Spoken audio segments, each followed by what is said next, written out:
We're familiar with his inspiring words as an apostle, but most people don't know Elder Richard G. Scott is also an artist. That is until Deseret Book CEO Sherry Dew asked Elder Scott if he'd allow a special exhibit of his artwork. KSL's Carol Makita has the story. A campfire at sunset, the African plain. Latter-day Saint Apostle Elder Richard G. Scott shares his watercolors with the public. What's interesting is that even through his own busy schedule, he's done this as a way of kind of his own hobby, and yet documenting some of the places he's been and the messages that he's picked up from them. The exhibit shows 40 years of capturing moments in life, from a nuclear engineer to a church leader who loves to express himself through art. Elder Scott writes, creativity can engender a spirit of gratitude for life and for what the Lord has woven into your being. Creativity gives a renewal, a spark of enthusiasm, a zest for life that we all need. The exhibit is actually a walking tour through Deseret Book. You pick up a brochure, look at the number on the watercolor, and then find the story behind the artwork. Like this one, a surfer off the coast of Brazil. That you wouldn't think that a member of the 12 would paint something like that, and yet it was kind of the story behind it is just a fascinating story on why it was important to him. Elder Scott says the gigantic waves represent trials and temptations that we can be unaware of. And his favorite, his beloved wife, Janine. The original hangs in his office. She died in 1995, and this gives Elder Scott comfort. Thank you, Carol. The watercolors are copies of the originals and are not for sale. The exhibit will remain in Deseret Book's main store through the holidays.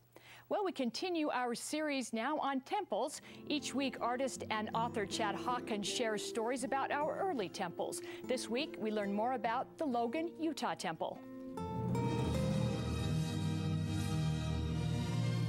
The Logan Temple has always been one of my favorite temples. It's where my parents were married. To me, it's a beautiful temple. It's a fortress. For over 100 years, the Logan, Utah Temple has stood as a sentinel in Cache Valley. It's been the religious symbol of that beautiful valley. 7 years after groundbreaking, it was dedicated, and soon thereafter, members were flocking and going to the temple. People were going to the temple in great numbers, but some people had challenges in going to the temple. A favorite story of mine is of 8 young girls who wanted to go and do baptisms for the dead. They lived far away, and so they had to get up early in the morning. They woke up 4 o'clock in the morning, they got on their wagon, they started to go into the valley. As they saw the temple off in the distance, they had problems with their wagon. This wagon that was in good condition, wagon wheels started falling off. The yoke tying the team of horses together broke. Even the leather straps that they had in their hand broke. They didn't give up. They didn't turn around. They continued going to the temple. When they made it to the temple later in the day, the sun had already set. It was dark. The font was already empty, and there were 2 brethren just leaving the temple.